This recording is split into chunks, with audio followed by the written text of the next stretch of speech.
E aí, pessoal, aqui é o Elias, estamos aí de volta para falar da Segunda Guerra Mundial, né? E na aula passada a gente falou sobre a contraofensiva aliada, né? Ali o ataque a Pearl Harbor, lá no Havaí, né? A base naval estadunidense, a entrada dos Estados Unidos na guerra e o chamado Dia D, né? Bem como também comentamos rapidamente o avanço aí, né, sobre a Itália dos aliados. Então, a partir de 1941, 42 ali, você vai ter a maré, né, da guerra virando aí a favor dos aliados, se até então a Alemanha tinha conseguido conquistar uma série de territórios, a partir daí você vai ter uma série de derrotas e aí o início da virada da guerra, que levaria ao fim desse conflito lá em 1945, tá?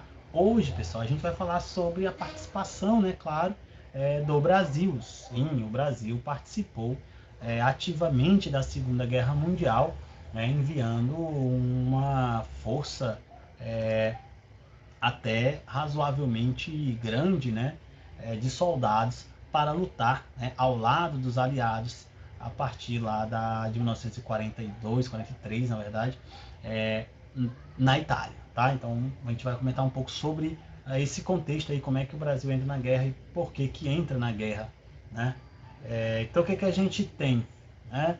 O Brasil, ele a década de 40, né? Então o Brasil estava sobre o governo do Getúlio Vargas, eu já até comentei sobre isso é, outras vezes, mas o Brasil ele estava sobre o regime, né, do Estado Novo, na verdade, do período ali do Vargas, da chamada Era Vargas, 1900, o Vargas chega ao poder em 1930 e sairia do poder em 1945. Então, estamos falando aqui do período Vargas, especificamente do Estado Novo, quer dizer, uma ditadura, é, muito, na verdade, com muitos elementos que dialogavam com o fascismo, né?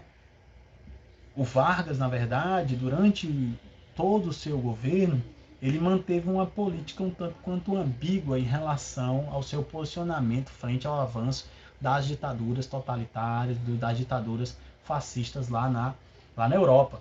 Então, o Vargas até chega a nutrir, de certa forma, né, certa admiração aí pelo próprio Mussolini. Então, havia, certo, uma, uma ambiguidade aí nesse governo Vargas que fazia com que até meados da guerra o Brasil não havia se posicionado em relação a esse conflito, né? Até porque, de certa forma, né, o Vargas queria provavelmente estar do lado vencedor. E como até 1941, né, tudo indicava que a Alemanha ela venceria a guerra, o Vargas, né, não se posiciona nem para um nem para um lado nem para o outro, né? Somente em 1943 é que o Vargas vai efetivamente aderir, né, e entrar efetivamente ao lado dos aliados. Por quê? Porque o Vargas tinha interesse, né, na construção é, de uma série de indústrias e almejava financiamento, né? Apoio financeiro, principalmente aí dos Estados Unidos, que era um aliado, vamos botar assim, um aliado econômico, né? E um grande financiador do mundo naquele momento. Então, dentro dessa negociação, né, de busca de apoio, o Vargas ele vai aí negociar, inclusive o apoio militar aí no caso do Brasil. Então, os Estados Unidos entram na guerra em 1941 e aí a partir daí então pressiona, né, passa a pressionar o Brasil, né, nessa relação aí de troca de favores a entrar na guerra também, né, ao lado dos Estados Unidos, né?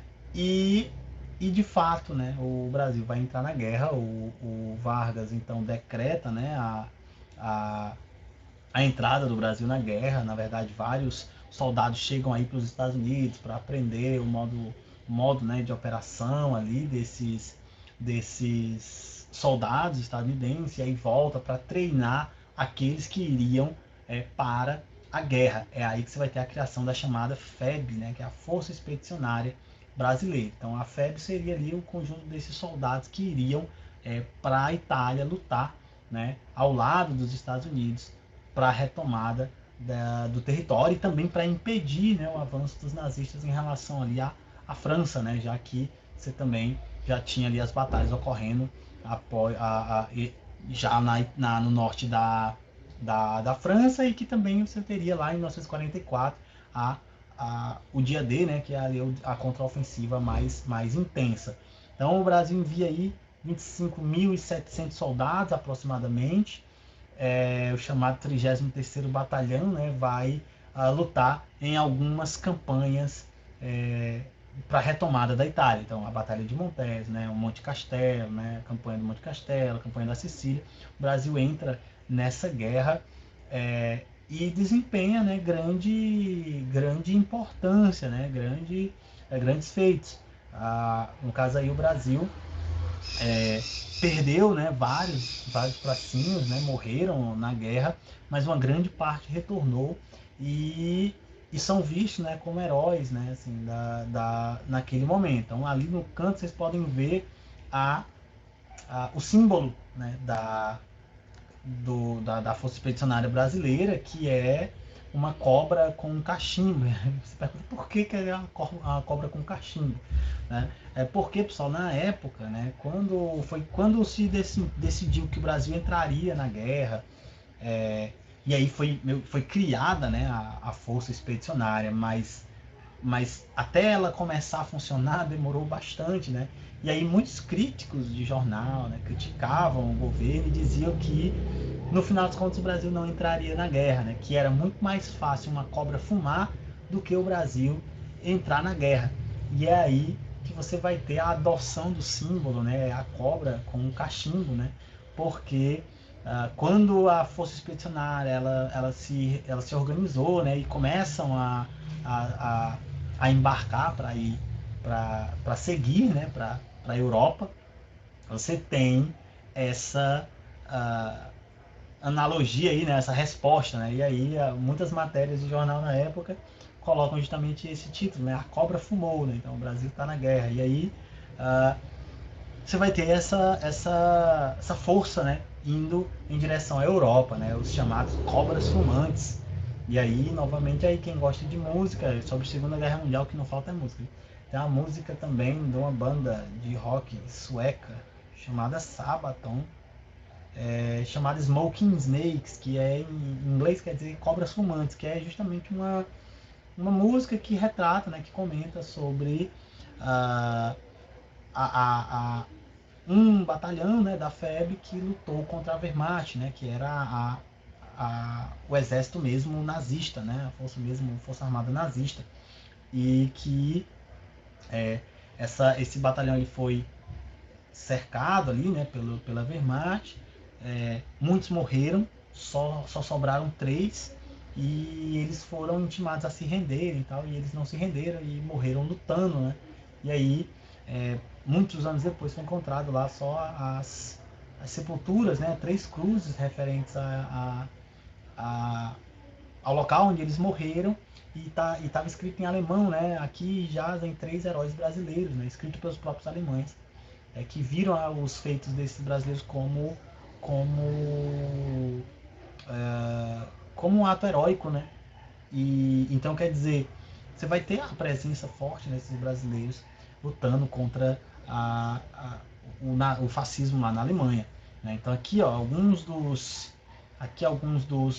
cartazes produzidos pelo DIP, se vocês observarem, olha só, bem aqui, ó, DIP, o DIP, pessoal, era o Departamento de Imprensa e Propaganda do governo Vargas. Então, lá na década de 30, né, principalmente na década de 40, quando o Brasil estava vivendo a ditadura do Estado Novo, você vai ter um órgão responsável pela produção de imprensa, né, de informação aí, que vai produzir, né, essa propaganda para convencer os jovens, né, os homens a se alistarem na FEB, né? A FEB, em sua grande maioria, era composta de soldados, né, de origem pobre, humilde e tal, e que vão ser treinados para enfrentar lá os horrores da guerra, né? Então, essa propaganda, que são só 2, né, mas existem outros cartazes, mas que tinha esse objetivo, né, de trazer esse encorajamento, esse incentivo a esses homens para se alistarem. Então, você tem aqui, ó, Brasil em Guerra, né? Então, esse cartaz aqui, 10 de novembro de 1945. 43, você tem aqui uma mão, né, forte, destruindo um navio. Se vocês observarem aqui no canto, cadê o mouse? Aqui no canto, ó, vocês conseguem ver aí, não sei se dá para ver, você tem uma suástica nazista, né, representando aí como se essa mão aqui fosse o Brasil, né, esmagando o nazismo. E aí você tem aqui uma frase, né, abrindo o caminho para a vitória, né? Então, trazendo essa ideia da importância da participação do Brasil e dessa expedição em específico, né, para abrir esse caminho para os aliados, né, abrir caminho para a derrota do fascismo e do nazismo. Aqui também você tem, ó, o Brasil novamente está presente, né, fazendo referência à guerra. Você tem aqui em primeiro plano um soldado. Veja que ele demonstra, né, um semblante de alegria, né, como que indo para fazer a sua parte, né, ele está alegre. Se vocês observarem aqui, a família também parece se despedir dele ou dos outros, né, soldados. Aqui atrás tem um tanque, ó, dá para ver, né?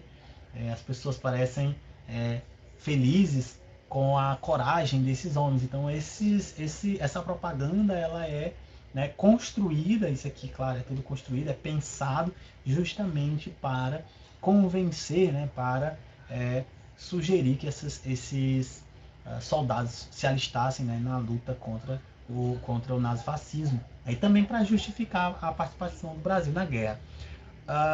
Isso é assim, uma contradição, né? Porque, como eu falei, o Vargas ele vivia em um momento político em que se aproximava muito com o fascismo. O Brasil era uma ditadura, havia controle da imprensa, havia censura, né? O Vargas estava no poder desde 1930 e não havia previsões para ele deixar o cargo.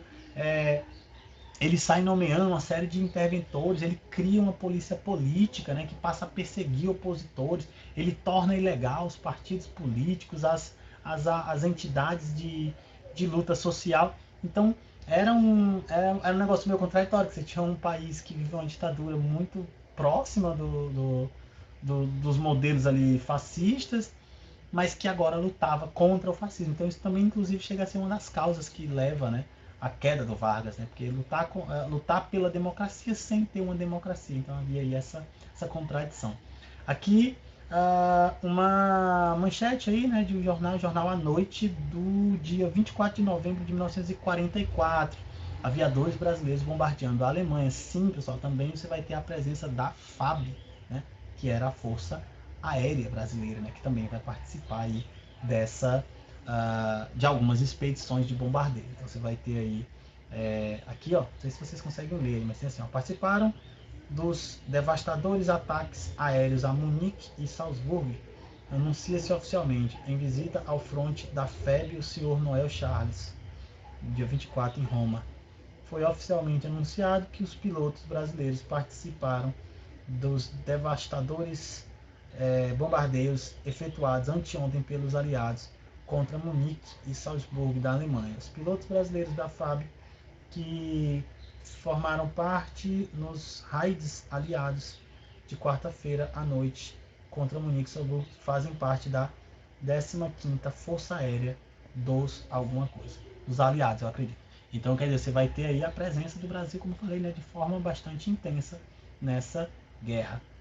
Aqui algumas imagens dos pracinhas, né, embarcando para seguirem para a Europa, né, para lutar lá em terrenos totalmente desconhecidos. Aqui vocês podem ver, ó, o símbolo, né, da FEB, ó, o Brasil, a cobra com o charuto. E aqui tem escrito, acho que é segundo aniversário, e aí tem assim, Hitler, aqui já estamos, né? Então quer dizer, o aviso aí dos brasileiros que foram para a guerra, né?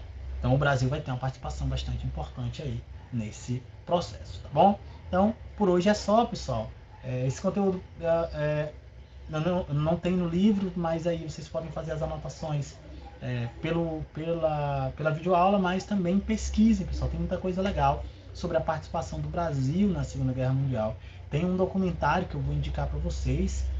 O documentário se chama A Cobra Fumou.